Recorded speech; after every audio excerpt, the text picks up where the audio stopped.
In the leafy suburbs of Eastbourne, two families are preparing to take part in an educational experience. Our first family, Mum Diane, Dad Robin, and 15-year-old Amy, who struggles with literacy.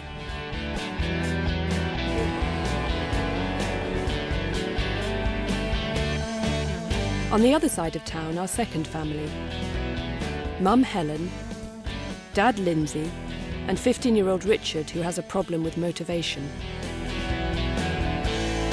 Both families have one thing in common. They haven't a clue what their Key Stage 4 children do at school. But with our expert Adam and some cameras in the classroom, they're about to find out. That's really what we're trying to do in the classroom, is meet the learning needs of the child. Adam Abdul Noor has over 30 years' experience in education as both a teacher and psychologist. For parents with teenagers, he's a useful man to know. Tell me about Amy's strengths and weaknesses in learning. Amy's strengths in learning, she's quite a visual learner, and also her auditory learning is very good. You can tell Amy something and she remembers it almost immediately. But when it comes to reading and writing, she struggles. She has a problem understanding what she's read, and also has a problem writing because her spelling's not great, and she has a problem processing what she wants to put down on paper. Amy, do you agree with that assessment? Yeah. You do? Yeah. So in terms of your future life, as you imagine yourself growing up, how do you think having some dyslexic needs will affect you? I don't think it will affect me that much, because the things I might want to do when I'm older, they're not really that much like writing. What sort of things do you want to do you think? I'm either going to go into performing arts or beauty therapy. You're really into that? Yeah. Okay, that's good. So what do you hope to get out of this, Robin? It's interesting to see more what's going on in the school, what work and effort is being put in, and to understand more what's happening there, so I can appreciate it more at home, whether they're being taught properly, or to understand it more as well. Sort of bird's eye view? From my point of view, definitely, yes. I think it'll be interesting when we're looking at the footage to try and understand where needs aren't being met and why, and what could be done about it more effectively. Time to visit Richard's family. And Lindsay, how often do you get down to the school? Not as often as perhaps I'd like to, but probably more often than Rich enjoys. I keep offering to take him to school, but he's a teenager now and dads have to stay at the end of the road. What are your main concerns in terms of Richard's schooling? My main concern is that everyone has always said how bright and intelligent he is. In a way, he might be a gifted child, but he has coasted along. He does as much as he needs to. He never puts in any more effort, and I'm concerned that he's not meeting his full potential, and never has since he's been at secondary school. What do you think of that, Richard? I don't always push myself as hard as I could, but... I mean, it's about motivation, isn't it? Yeah. So how do teachers help you be motivated? I don't know, they all have their individual style. So do you actually think that if you like the teacher, then you'll like the subject, or is it the other way around? If you get on with the teacher, then you stand more chance of doing well in the subject. So are we talking about a boy who could do more, or a boy who can only do more if we find the right way of helping him and he's prepared to accept that help? Yeah. And I think that I'd like to know, really, what it is that the school can do and you can do to help Richard be able to be more motivated. But it's a challenge for all of us. It's not just a challenge for Richard to be more motivated. It's a challenge for all of us, for him to be more motivated, but us to expedite that. Richard and Amy attend Willingdon Community School, an 11 to 16 mixed comprehensive based in Eastbourne. Head teacher for the last 12 years, Ian Youngis is used to helping students reach their full potential. When a child enters Key Stage 4, it very much depends on what their needs and abilities are. But an able student is expected to apply themselves pretty rigorously to a full sort of 10 GCSE programme, which has a huge amount of work attached to it. And so we try to have prepared them by the time they get to Key Stage 4 for that level of work and the sort of amount of homework that they're going to have to do, and to have instilled in them the basic sort of skills for learning. What I would like to see is parents taking note of what youngsters should be learning, taking note of how they're progressing, looking at what the syllabuses are, what sort of additional materials can support a child through their GCSE years, those sort of things.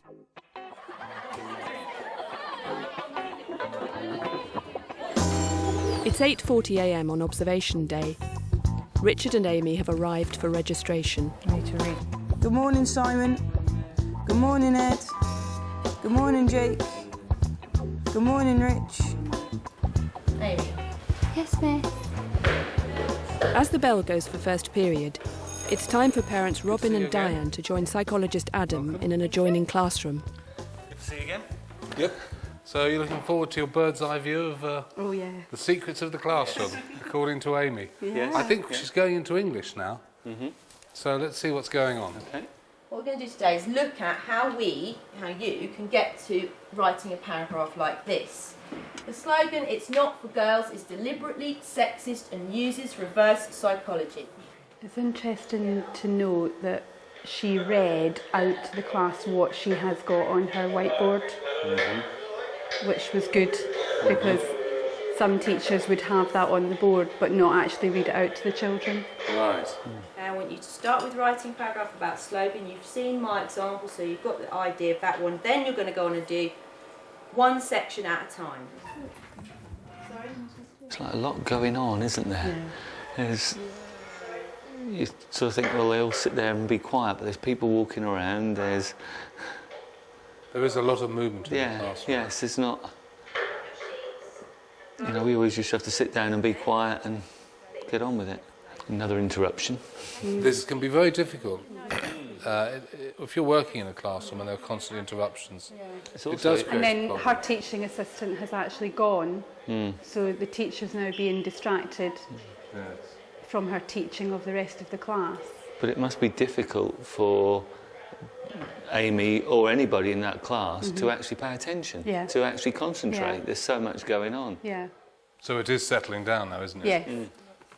Things are getting sorted. It's taking you a little while, but it's getting sorted. The teacher's gradually bringing everything within her grasp. You see the young lady at the back there thoroughly working? Yeah. So the one at the front seems to be working. To start with, the slogan. And Amy and her friend are getting their help now. It's actually very nice to see the teacher there spending time with the pupils, and obviously, you know, taking care to help them understand what they're doing and guide them. There's a page. It strikes me Amy's actually done quite a lot. Yeah, she has. Yeah. I mean, that's barely half an hour of the lesson has gone. And So she's managed to complete. perhaps the teacher was trading off there. Let's have a little bit of a slow start. Give the children time to settle down. Let's not harass them. And look, she's certainly got plenty of work out of Amy. And she now knows. Paige is quite creditable in that period of time. She's keeping an eye on what else is going on in her class. And Tom Brown. Yeah, there she is, watching the boys. She's on the ball with them. remember, when you start a new paragraph, you need to start a new line and just move it in slightly from the margin. Don't forget to do that. I think what she's done there is identified a weakness maybe that Amy's had, but that the rest of the class may also It's worth have. telling the others, yeah. Do you think so? I think probably, yes. I want you to find 3 print adverts. This is the thing which teachers find very frustrating. I wonder how many of the children actually know what the homework is, despite that she just told us I mean, there's a very lot of clearly chatting twice. going on there. I mean, actually, that's not a hefty piece of homework. Yeah, That's 3 something that they could all easily do, and yet they've not paid attention, half of them. I think the teacher was very sensitive to their needs. Yes. She was very calm, Yes. and she helped each of the students there, I think, to focus in an appropriate way on the work, so that by the end of the lesson I thought there was a genuinely studious atmosphere going on. Today I think learning was taking place. They struggled to keep on task, but I think they understood what they had to do, although they found it quite difficult, and they were trying to do it. All of the children in the class were engaged in what they were doing today, which for me is quite a successful lesson with that class.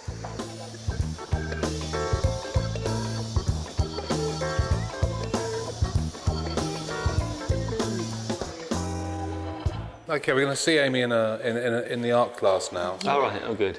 Yeah. And I want you to now decide what your next target is. Just one target this week, the thing that you need to do now to really move your final piece on, so that we end up, you know, achieving something that resembles this in terms of finish. It's interesting her talking about the pupils' targets. They've obviously set them previously, thinking about the piece of art that they're working on now, and she's getting them to self-assess, which is interesting. It's very clear though, very clear, easy to understand what they clear. had to do. Been asked to make a body piece out of plaster, and what we have to do is, like, we have to get a model, and then we have to, like, put plaster over it and wait for it to go hard, and then we have to add detail to it, like by putting stuff underneath the plaster to make it, like, all bumpy and stuff. So, and at the moment I'm painting these little bits to make them stand out more, and we have to, like, paint all in these little bits and, like, put lots of detail onto it, so it makes, like, lots of different textures as well. So she's got a good understanding of what her task is here, which is nice. I mean, there's an interesting payoff in this class for Amy, between something that she really likes doing, which is the piece of work that she's building and designing, and then the written element that goes with that. Yes. I think it's a very good exercise for her. It'll make her value the writing more because it's combined with something which she really enjoys. But I'm impressed with the way she sort of has come to life in talking about it, and as you say, talking with authority about it. Yeah. So she's quite a different girl to the one we saw in the English class. Yes. From the freedom of the art class to the formality of the science lab, it's time for one of Amy's least favourite subjects. And the group are in a restless mood.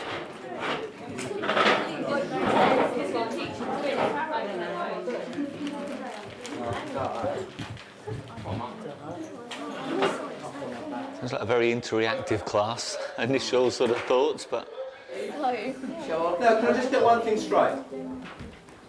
You've held up about 10 minutes so far, okay? So you will be coming back for 10 minutes tomorrow at break time to finish the lesson off.